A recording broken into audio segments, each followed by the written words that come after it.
Di soto ayam kuahnya Iya. pakai sapi. Betul. Nggak berantem tuh sapi sama ayam. Karena udah aku Rob.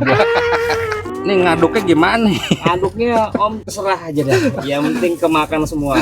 23.000. 23.000 segini. Iya, Buset.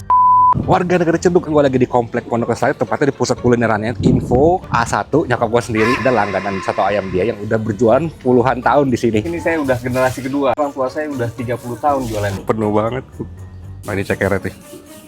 Ini soto campur pakai ceker, dapat 3 potong ceker. Gue campur sama nasi. Soto ayam Solo ini kan beda sama soto Surabaya ya. Dia nggak pakai koya, dia pakai kecambah, nggak pakai toge. Manis, ada asemnya, ada pedasnya juga. Namanya soto ayam ceker Solo. Lokasinya tepat di dalam komplek Pondok Lestari, belakang Medika Lestari. Buka dari jam 7 sampai jam 3 sore. GrabFood, di ShopeeFood, di Gojek Food semua sudah. Soto ayam 15.000, nasi soto ayam 20.000, nasi soto ayam ceker 25.000. Emang bisa cekernya doang? Bisa isinya 5 biji, hanya Rp10.000. Untuk warga negara Ciliduk, monggo mampir di soto ayam ceker Solo.